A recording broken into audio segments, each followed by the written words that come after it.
જો મિત્રો તમારી પાસે ક્રેડિટ કાર્ડ હોય તો ક્રેડિટ કાર્ડ ને કઈ રીતે વાપરવું તે ખબર ના પડે તો તમે મિત્રો દેણામાં પણ જઈ શકો છો। જો તમને ક્રેડિટ કાર્ડ વિશે કઈ ખબર ના પડતી હોય તો આ વિડીયો પૂરો જોજો કે આપણે ક્રેડિટ કાર્ડ ને કઈ રીતે વાપરવું, કઈ રીતના યુઝ કરવું। આજકાલ ક્રેડિટ કાર્ડ નો ઉપયોગ ઘણો વધી ગયો છે।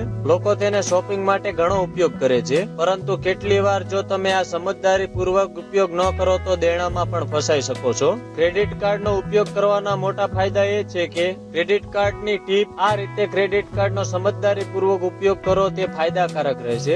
આજકાલ ક્રેડિટ કાર્ડ નો ઉપયોગ ઘણો વધી ગયો છે। ક્રેડિટ કાર્ડ નો ઉપયોગ ખૂબ કાળજીથી કરવો જોઈએ। તમે ક્રેડિટ કાર્ડ નો વ્યવસ્થિત ઉપયોગ કરીને લાભ મેળવી શકો છો। બદલતા સમયની સાથે બેન્કિંગ સેવાઓમાં પણ બદલાવ જોવા મળી રહ્યો છે।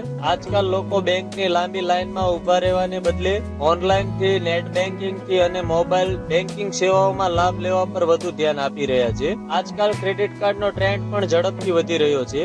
આવી સ્થિતિમાં લોકો પાસે ઘણીવાર ક્રેડિટ કાર્ડની તમામ સુવિધાઓની સાચી માહિતી હોતી નથી, જેના કારણે તેઓ તેનો યોગ્ય લાભ લઈ શકતા નથી। તમામ સુવિધાઓનો યોગ્ય રીતે ઉપયોગ કરીને તમે ઘણા પૈસા બચાવી શકો છો। તમે કેશબેક હમણાં ખરીદો પછીથી ચૂકવણી કરો જેવી ઘણી સુવિધાઓ મેળવી શકો છો। મિત્રો તમને એ પણ જણાવી દઈએ કે તમે ઘણા સુપરમાર્કેટ, હોટલ, ઓનલાઈન શોપિંગ વગેરેમાં ક્રેડિટ કાર્ડનો ઉપયોગ કરીને ઘણા પ્રકારના ડિસ્કાઉન્ટ મેળવી શકો છો। તમારે આ કેશબેક ઓફર કે રિવાઇન્ડ પોઈન્ટ વિશે જાણવું જોઈએ। તમે ઘણી વખત ઘણી સુપરમાર્કેટમાં ક્રેડિટ કાર્ડની ખરીદી પર 5% સુધીનું કેશબેક મેળવી શકો છો। આ સાથે તમને મૂવી ટિકિટ પર કેશબેકની સુવિધા પણ મળે છે। જો તમે ક્રેડિટ કાર્ડ ઉપર વધુ વ્યાજ ચૂકવવા માંગો છો તો તમે તેની અન્ય સુવિધાઓનો ઉપયોગ કરી શકો છો। આ સુવિધાઓને હવે ખરીદો પછીથી ચૂકવો એટલે કે હમણાં ખરીદો પછીથી ચૂકવણી કરો। આમ તમે આ ક્રેડિટ કાર્ડની સુવિધાનો ઉપયોગ કરીને ખૂબ ઓછા વ્યાજ દરે બિલ ચૂકવી શકો છો। આ સાથે તમને આ સુવિધા સાથે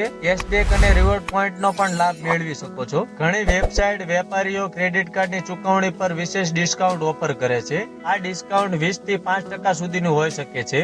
આમ શોપિંગ કરતા પહેલા તમારે ચેક કરવું જોઈએ કે તમને કેટલું ડિસ્કાઉન્ટ મળે છે કે નહીં। તો આ હતી મિત્રો ક્રેડિટ કાર્ડ વિશેની માહિતી પસંદ આવી હોય તો વિડીયોને લાઈક, શેર અને સબસ્ક્રાઇબ કરજો અને આવા જ વિડીયો જોવા માટે અમારી સાથે જોડાયા રહો।